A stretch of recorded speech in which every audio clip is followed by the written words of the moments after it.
Hey guys, today I am incredibly honored to be sharing with you a very special interview that I did with one of my absolute favorite authors.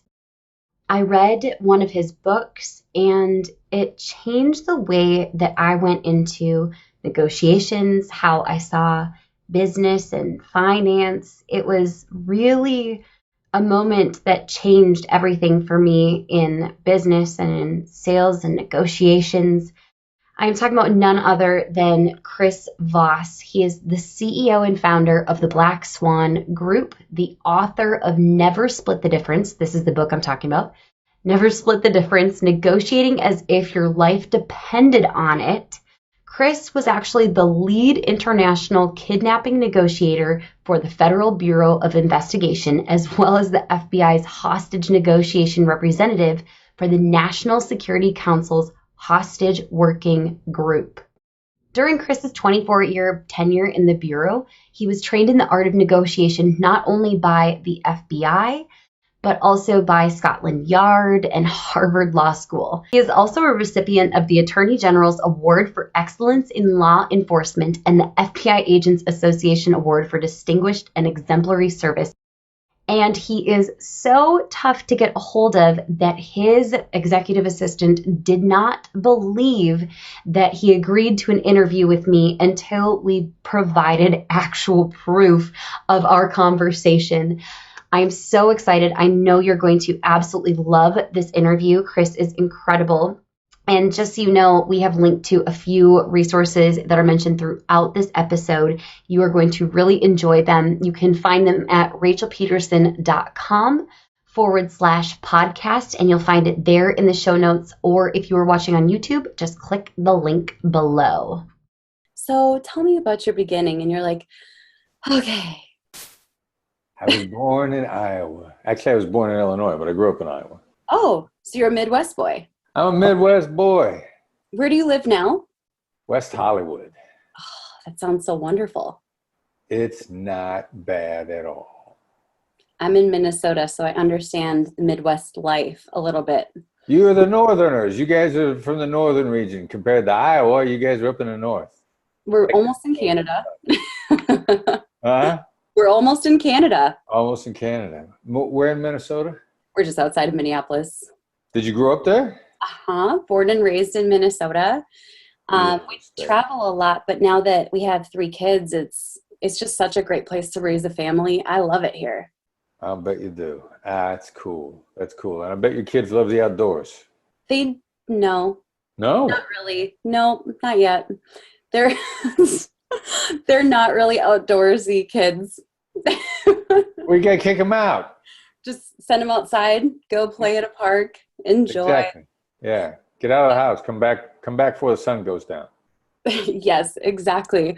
Well, that actually leads into my very first question for you, which is kind of interesting because I read your book, Never Split the Difference, at the recommendation of my mentor. He said, Rachel, just read this book. Wow. Don't talk to me about pricing until you do. And it has transformed the way that I see business conversations, negotiations, my pricing. It has radically transformed my business, Chris. Wow, fantastic. You're pretty darn successful to begin with. So if it's helped, I'm really happy to hear that. It's been amazing. The level of confidence that I've been bringing to a lot of technically intimidating conversations with huge companies has been it's been wonderful. So I want to thank you for that. Wow. Yeah. That's a very high compliment. And my pleasure. I'm happy that it's helping. I've been telling all of my students and my followers, you've got to read this book because I work mostly with social media managers, freelancers, people who kind of just take what they can get. And that kind of leads me to one question, because if you would have talked to me a few years ago, I probably would not have described myself as someone who was a great negotiator. And I'm starting to see that skill set develop. So is that something that you learned throughout your life, or were those kind of skills already in your DNA? Were there glimmers of that when you were young? No, I think I learned it throughout my life. I mean, I'm a little bit of a subscriber to Daniel Coyle and the Talent Code, which is probably very little is actually in our DNA. You know, people that look like naturals or prodigies or Yep. Was whatever. Their interest got caught earlier than anybody noticed. And for whatever reason, they had a success they enjoyed, and then, or something happened that caused them to enjoy it. And then you follow your bliss, for lack of a better term. I think, I don't think there's much that's actually in our DNA at all, actually.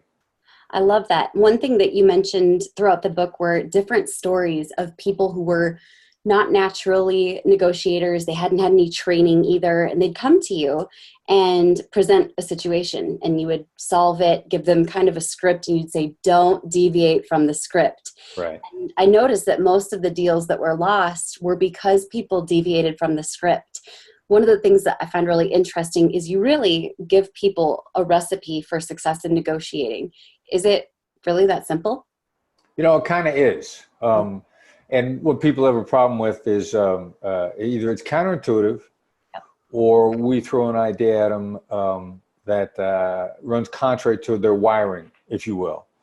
For example, the phrase that we teach people: have you given up on this project? Have you given on X? Whatever it is. Send it out as a one-line text or one-line email to somebody who stopped responding to you. Mm-hmm. Literally 900 times out of 1,000, they're going to respond very quickly. I mean, the batting average on that is really high. That's a little context driven. They have to have given up on responding to you to begin with. But then I run into, and this happened to be a woman in this case, man or woman in the stories doesn't really make any difference. Yep. She came up to me and she says, I sent out your one-line text and it didn't work. And I thought, all right, cool. It's possible. Word for word, tell me exactly what you sent. And she said, well, it sounded a little accusatory. So instead of saying, have you given up on this project, I sent, should we give up on having lunch together to discuss how we might do the project? And I thought, no wonder they didn't respond. I wouldn't have responded to that either. But she had a couple of bad habits. One of her bad habits, which we see a lot of people do, is they say we when they mean you. And that's actually a really bad habit. The boss comes up to you at the office and says, look, we got a problem. We don't have a problem. He's saying you got a problem. So it's a bad choice of pronouns because you're disguising it. And have you given up on this project? It is meant to be provocative. I mean, provocative isn't necessarily negative. It's context driven. So yeah, when we give people scripting, sometimes I say, do this word for word and don't deviate. And your batting average is going to be much higher. I love that. That's something I teach so many of my students. Just follow the recipe. It may not be easy, but it's simple. Just follow the steps. Yep. I love that. Try to make it simple. That's a great point. Absolutely. So one question I have for you is talking a little bit about negotiating. Some people assume that negotiating is, and you shared a little bit about this in your book, the negotiating is like what we see on TV. Right.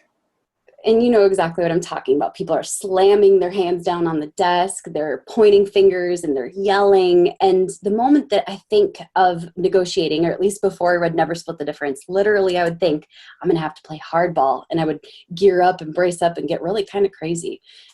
That's not all that there is to negotiating. No, and that's what there is to bad negotiating. I mean, really bad negotiating. I mean, none of the people that are really great negotiators do any of that kind of nonsense. I mean, they're patient. They don't back people into a corner. They don't make threats. Now, that's not to say that you can't be successful with those bad habits, because we got some poster children out there that seem to be successful with those bad habits. First of all, they're a minority. Yep. Secondly, they're not as successful as they could have been. All right, so, at the risk of gaining the ire of our current president of the United States, the Hudson Yards, which is this phenomenal real estate development in Manhattan right now, Trump had that. But because he was so hard to get along with, he couldn't develop it. No one would touch it while he was involved. He wanted to have the tallest building back in the 1980s. Wanted to have the tallest building, the most grand. Maybe his vision was awesome. Maybe it was. But by that point in time, nobody would cooperate with him. And that's the reason why it took so long to develop it, because he wouldn't let it go. And finally, when he finally sold his interest, somebody else came in, much more low key. And it's now, I was just in some of the office space the other day for the first time, and I was just blown away at how nice it was. So, you know, the hard bargainers in business, yeah, you know, they leave so much money on the table. They don't know how much value they destroyed or how many deals that they've lost because of that. So, yeah, it's not about slamming your hands on the table or being the loudest, angriest person in the room. I love that you brought up Donald Trump, and all politics aside, Yes. he has definitely a kind of a wild card approach to negotiating that can be very interesting. And then I think about like Warren Buffett, for example, who's basically he has a negotiating tactic of not negotiating categorically. And he recently came out and said that, which I found really interesting. Do you think that there's still money left on the table for anyone who says, I don't negotiate? Well, that in and of itself is a negotiation approach. And what people are really seeing is, look, I'm open to better ideas. Mm-hmm. But if you think you're going to change the price, you're wrong. Wow. Now, I promise you, if you sat down with Warren Buffett and you said, hey, look, Warren, here's how we can make this work better. Here's how everybody's going to get more money out of this. And you begin to adjust the non-price terms. Mm-hmm. Warren Buffett's a smart enough guy. First of all, he's going to listen to you. You know, he wants to hear people out. So if I don't negotiate, primarily is we're not budging on the price. And I got to tell you, we don't budge on our price in my company. Mm-hmm. And we'll talk with you a lot about implementation, and we'll talk with you about the other terms of the deal. And we'll always look to make the deal better. But do we negotiate on a price? Not unless you throw something a lot more valuable than dollars on the table. I love that. That reminds me of, I believe you told the story about a publication, right? Where you were able to see that there was valuable real estate within the publication, and that was really valuable within that deal, right? Yeah, it's one of my favorite deals of all time. And it's a talk on negotiation that I technically gave for no fee because the whole package was so phenomenal. And then the people I got to work with were so smart, and they gave us the seeds of some other ideas. It was one of the best deals we ever cut. Wow. You mentioned that was one of your best deals you ever made. What are some others that stand out to you as the ones you're really proud of, or had some kind of personal gain that you found just fascinating? Well, you know, that's one of the ones that's the favorite. Anytime we engage in a collaboration where we're teasing out ideas from the other side. I recently I did Tom Ferry's a real estate guru coach, runs a phenomenal conference. And we priced that when we first started talking to him. That was pricing that was about a year old. And I remember going down there thinking, like, how much are we getting for this? But then he is so collaborative. I mean, first of all, the conference was phenomenal. One of the best warm-up welcomes I ever got to any talk I ever gave. He tries really hard to help his people. His social media visibility was phenomenal. I was just blown away at how great the conference was. And there's actually, now I talk about, there's 2 conferences like that I've done recently where we ended up doing it for old pricing, if you will. But the benefits once we got there were through the roof. So those I think those happened to us a fair amount. Now, not everyone listening to this is going to be familiar with the concept of a win-win. Can you share a little in your own words what that looks like? Because most people hear win-win and they think Michael Scott from The Office talking about a win-win-win, like all parties win. So what does that mean to you? Well, first of all, forgive me, we don't even use the terms win-win because that thinking is, first of all, it's almost cliche thinking. But in point of fact, everybody has to be better off in a deal that we cut. Which in reality is win-win, right? The other side's got to end up ahead.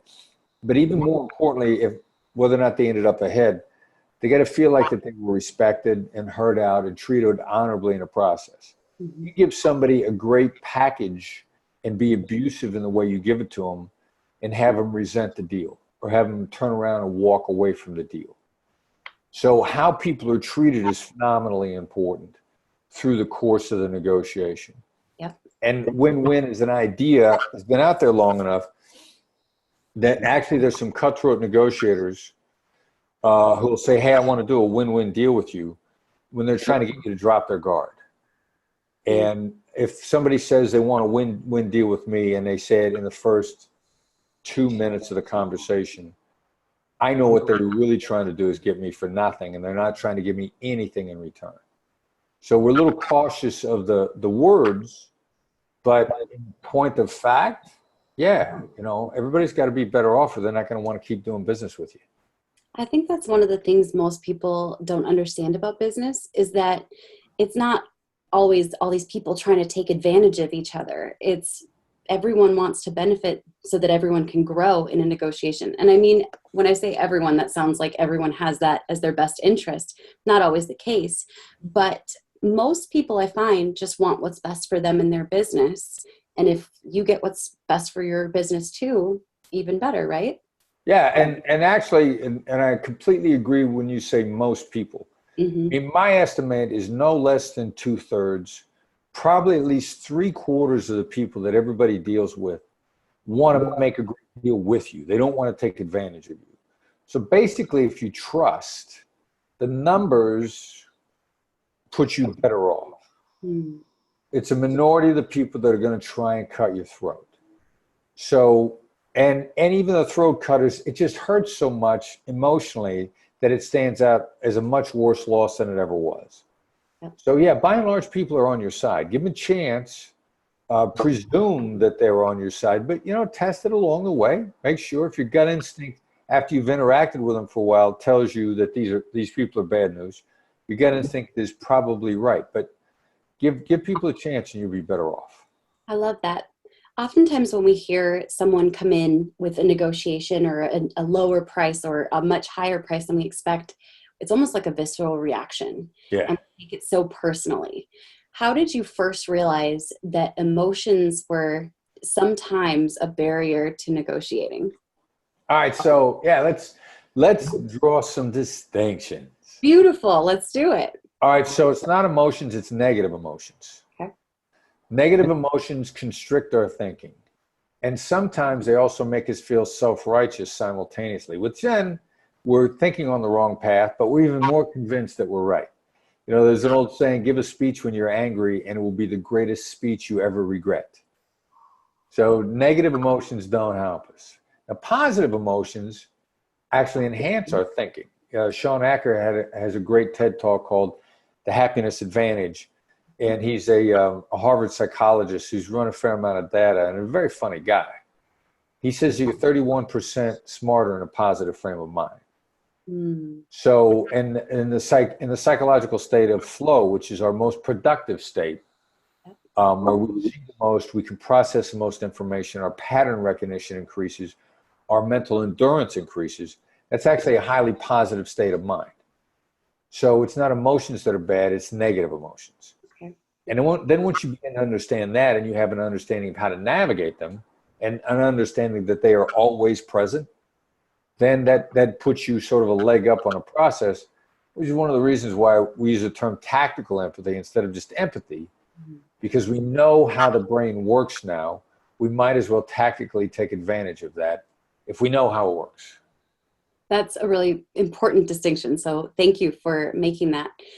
The difference between positive and negative emotions in the frame of context, not just for negotiating, but for business as well. Yeah. Now, you see a lot of heavy situations, some that people might consider too much for the average person to handle. How do you stay in a positive state of mind given the serious conversations you have throughout the day? One of the hacks, there's a couple of hacks. One of them is curiosity. I mean, just being legitimately curious. Like if you're legitimately curious, you're interested. I mean, you're taking in the information. You're in a positive frame of mind. You're not necessarily looking to say yes or no.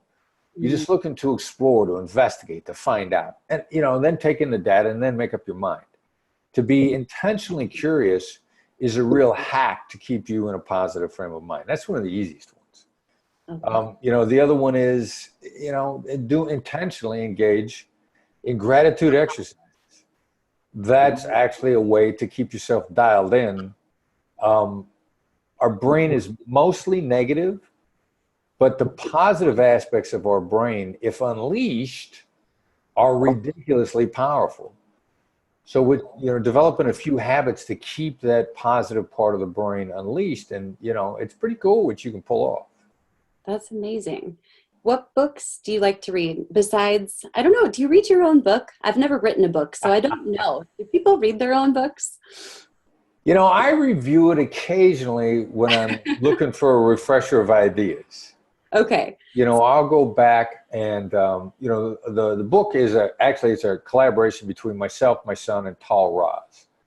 And Tal's credited on the book. My son Brandon isn't, although I cite him in the acknowledgments that the book wouldn't have happened without him. So I check the book occasionally for a reminder to trigger, to refresh myself with ideas. But I read a lot. I mean, reading a former Royal Dutch Shell executive said a long time ago, learning faster than your competition may be the only sustainable competitive advantage. And so we are looking to read constantly, and I read a lot.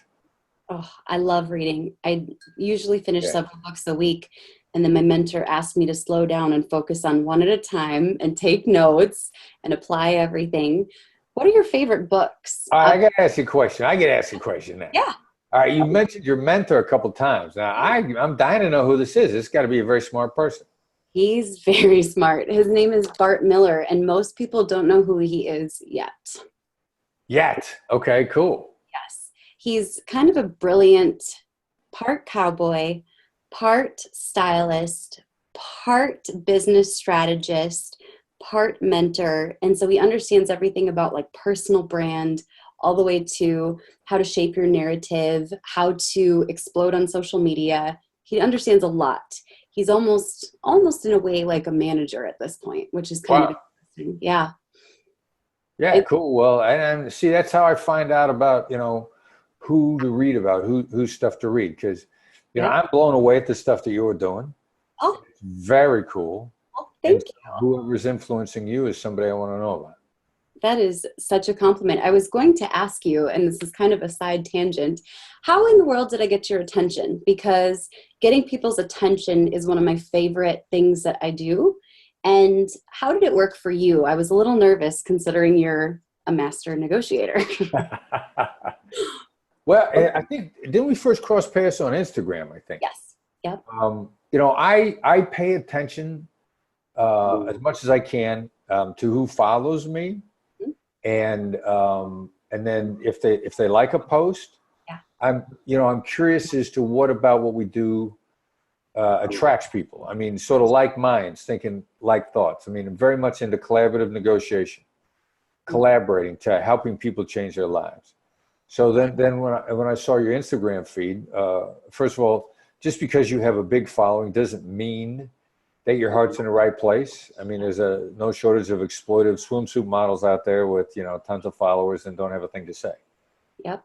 But I'm really kind of blown away at the positive, can-do, collaborative nature of the stuff that's on your feed. I really like it. Thank you so much. Forward-thinking versus past-focused. And so, yeah, I mean, when I saw your stuff and highly positive, highly collaborative, thank you. Then just, want to have the opportunity to collaborate however we can. And now dreams come true. I'm so excited about this. That's very cool. Yes, absolutely. So back to, unless you don't want to answer it, what are your favorite books to read? Do you have old standbys? Yeah.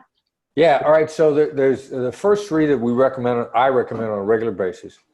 I like anything that Stephen Kotler has written, but the first book that he wrote that I read is The Rise of Superman.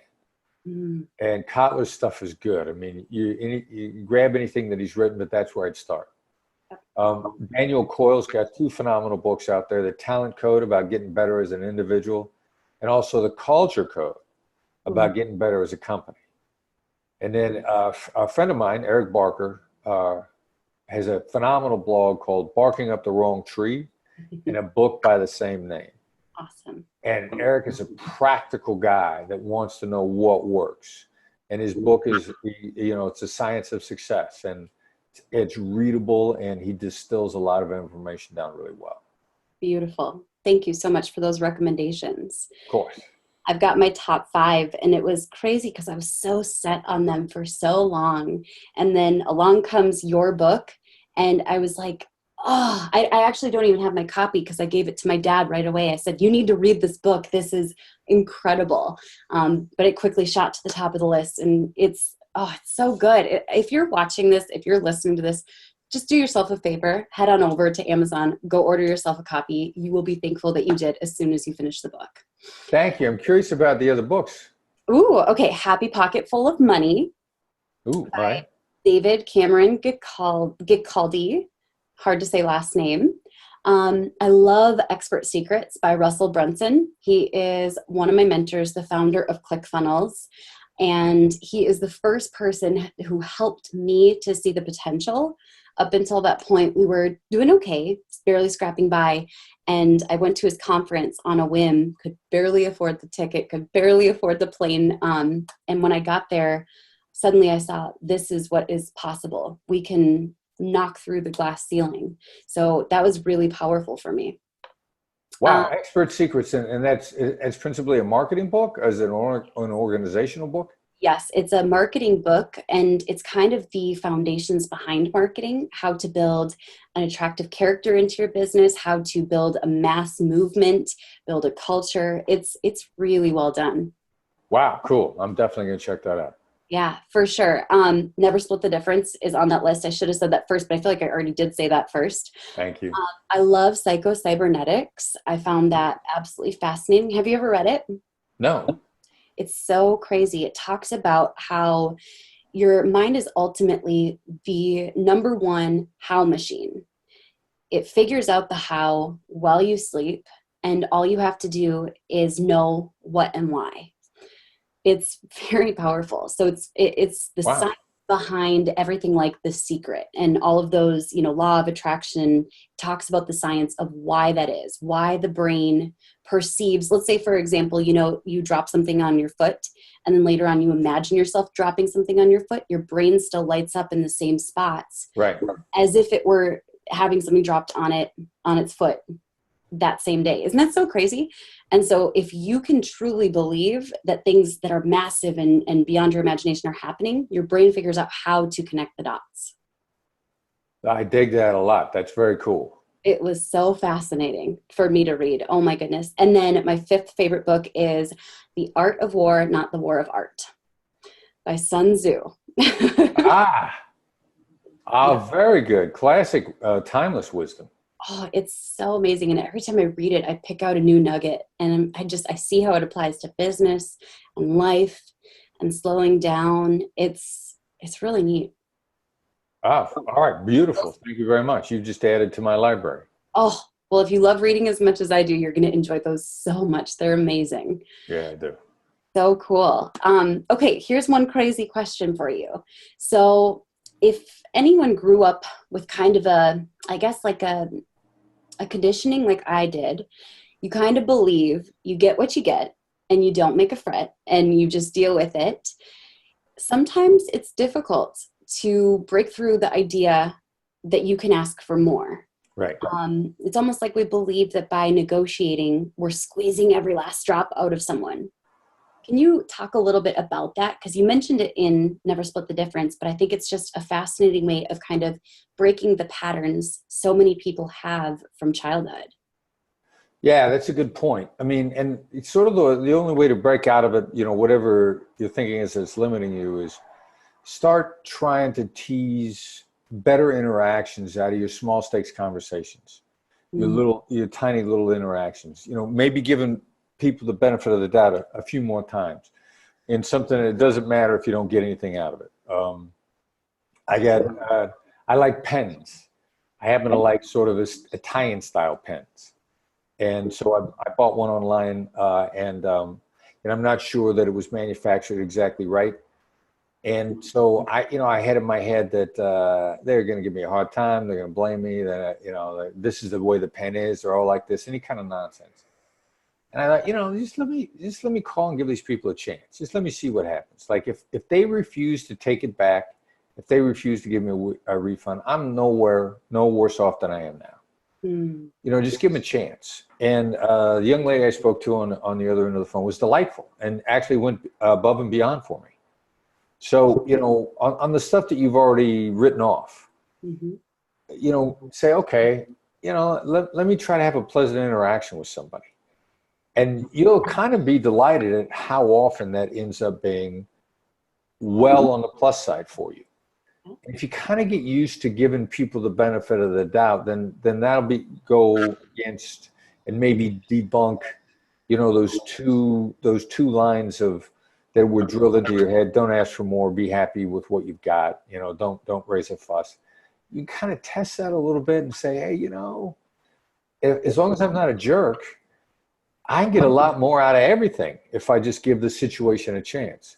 But you got to try it out when you haven't got a lot of skin in the game, because that way you're less scared. You know, you're more likely to try it. If your objective is to only have a pleasant interaction with someone, you'll begin to find that it's easy to ask for more and get more simultaneously.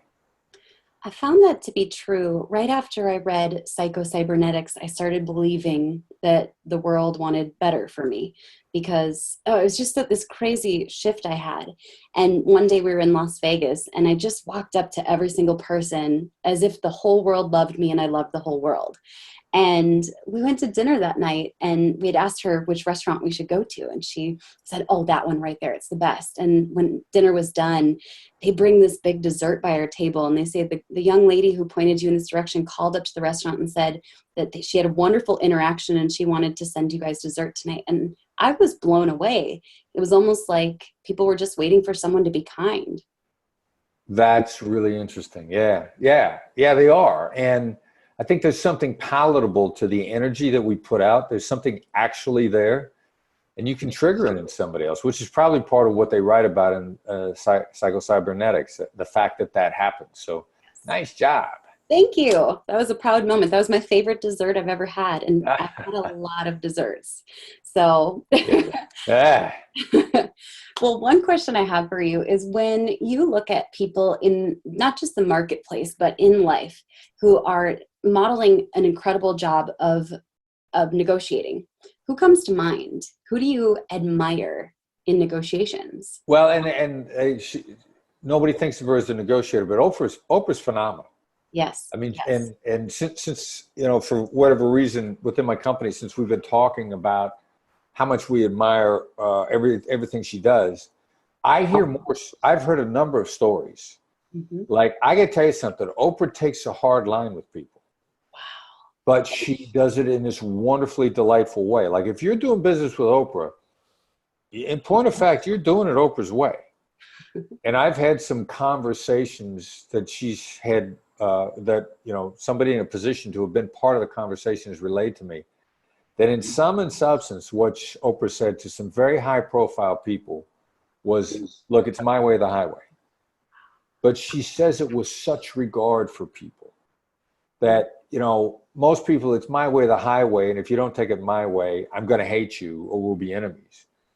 When Oprah says, look, if you're going to do my show, you're going to do it my way. And if you don't do my show, never forget that I will always be on your side. I will always love you and I will always support you and I will understand why it was that you couldn't do the show. Conversations like that. So she's phenomenal. She's absolutely phenomenal and one of my favorite examples. And you're not going to find somebody that's a better example of success because she came from beyond disadvantaged and look at where she is now. One of the things that you just said, it struck me almost as like a parent's love, the way that she goes into negotiations. It's almost with like a parent's love.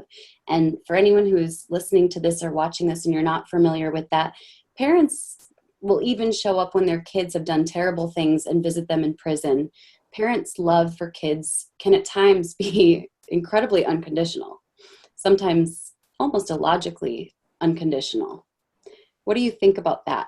No, that's a really interesting point. I hadn't heard it put like that before, and I think that's a great way to think of it and put it because, yeah, your parents don't always approve of what you've done, but you know they're always on your side.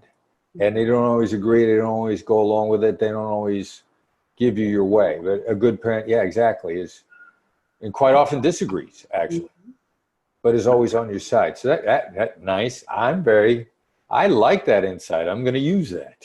Perfect. My name is spelled Rachel Peterson, Pedersen. I'm kind of kidding, but not really. Well, I got to tell you something. I always give credit as long as I remember, because, first of all, there aren't that many people out there that thought of something original to begin with.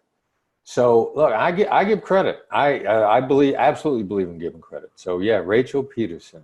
Yes, and I'll help you with the spelling if you need help. Most people botch it slightly, so I always have to remind them. But speaking of parents, you are a parent. Do you have more than the one son? Just have the one. The one son. As a parent, what has been your proudest moment? I know your son's name is Brandon, right? Yes.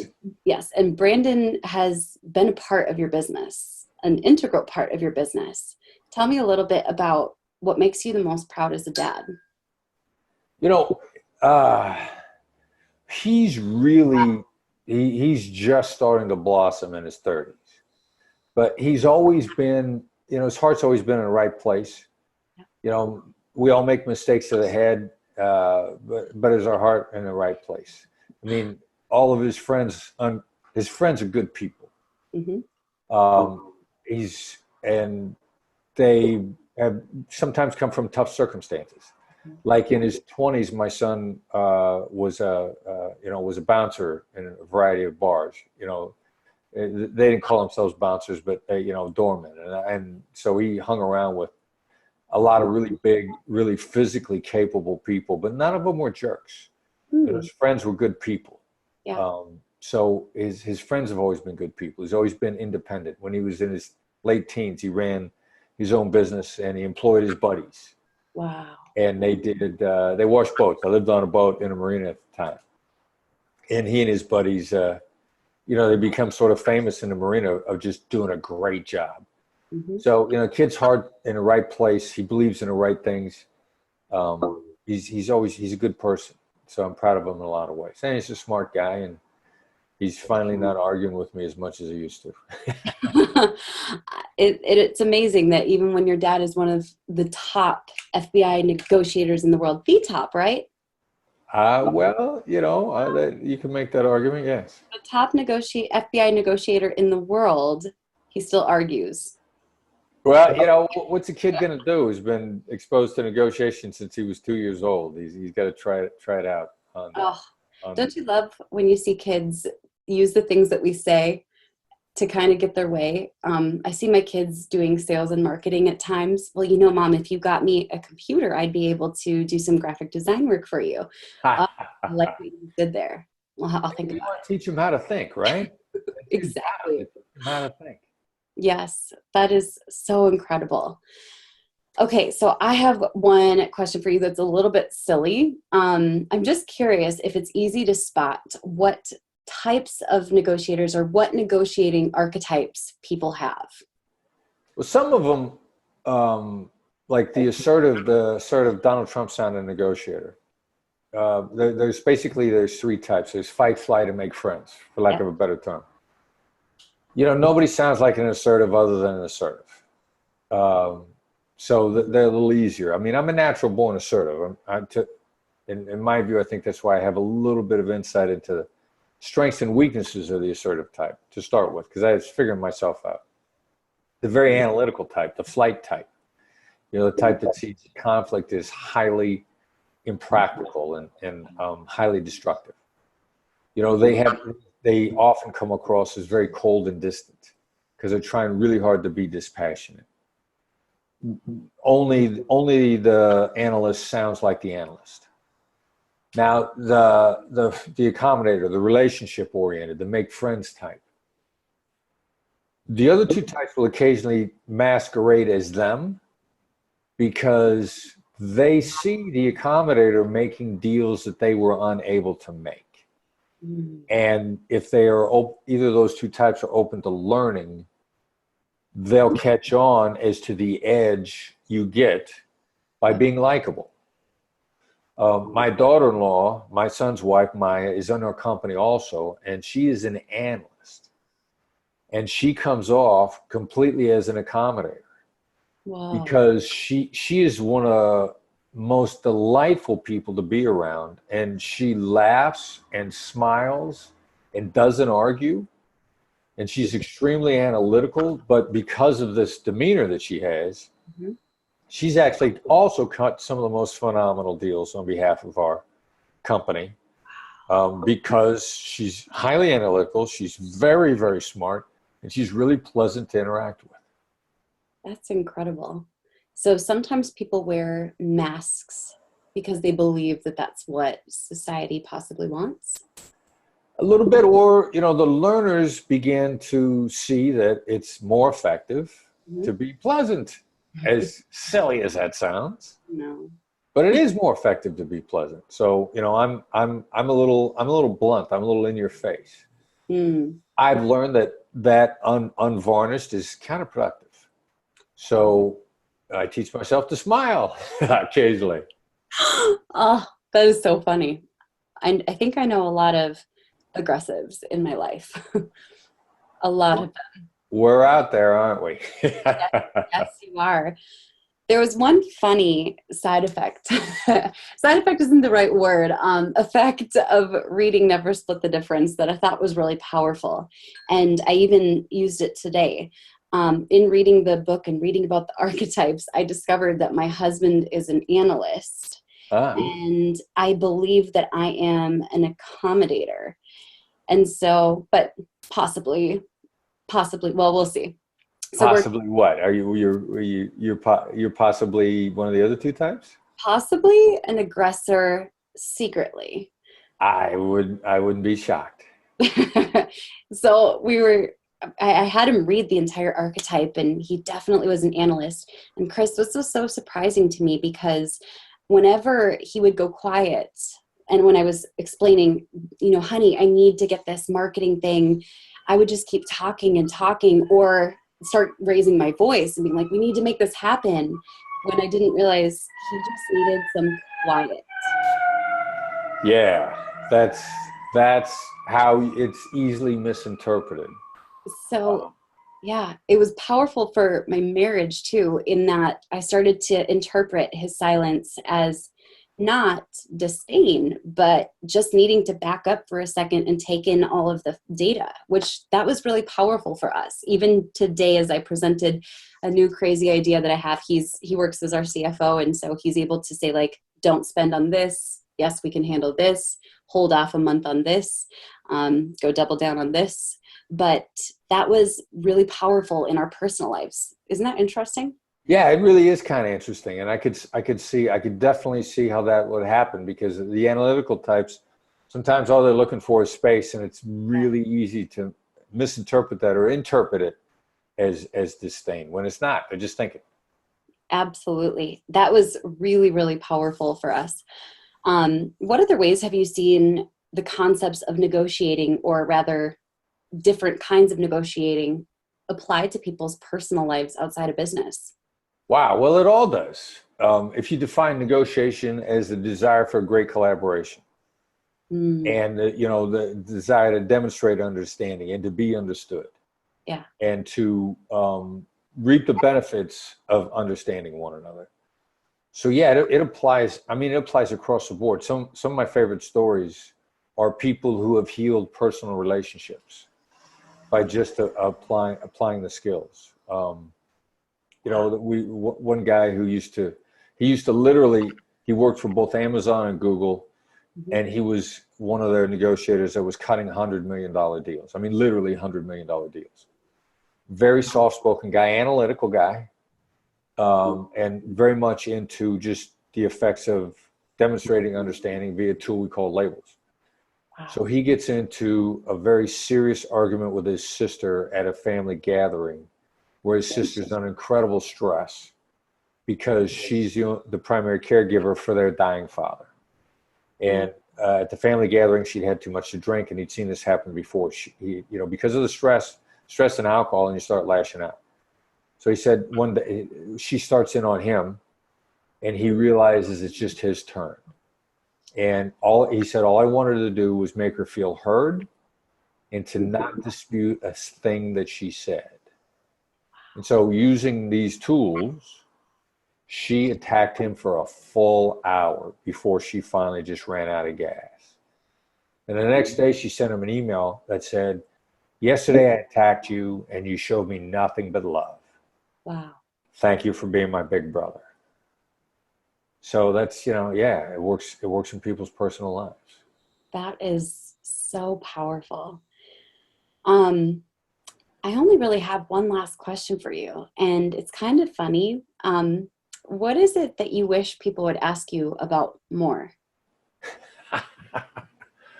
I don't know. We talk about a lot.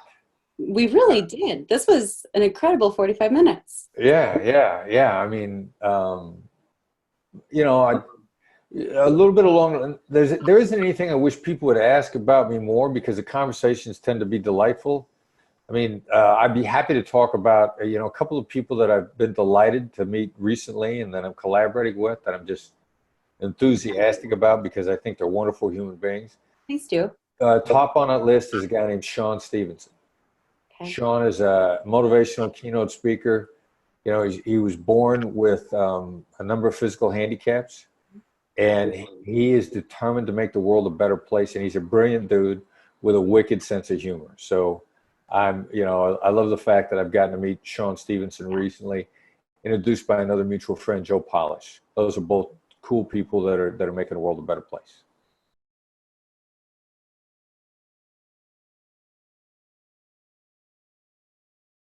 Chris, where can people learn more about you? Because I know they're going to be searching everywhere, and I'm going to say go buy the book. So where can they get more content from you? Well, I tell you what, if you buy the book and subscribe to our newsletter, which is free, you're going to get a long way. The newsletter comes out every Tuesday morning, short, sweet, concise article, just one. It's not overwhelming. Tuesday mornings. The best way to subscribe is via text to sign up. You text to the number 22828, and it's 22828. Send FBI empathy, all one word. Your spell check's going to want to put a space in there. Don't let it do that. And you'll get a dialogue response back asking for your email address. And the book and the newsletter will take you a long, long way. So the newsletter is also the gateway to everything else we do. And we got a lot of free content. We got some stuff that you can sign up for, but go for the book and the free stuff first, and then you want to kick it up to the next level. We could talk about that. I love that. And we will link to all of that in the show notes, in the bio beneath this, so that way it's easy for you to grab all of those amazing resources. Chris, thank you so much for joining me. You are awesome. Oh, thank you. Thank you so much for watching and or listening. We'll catch you guys in the next episode. Bye.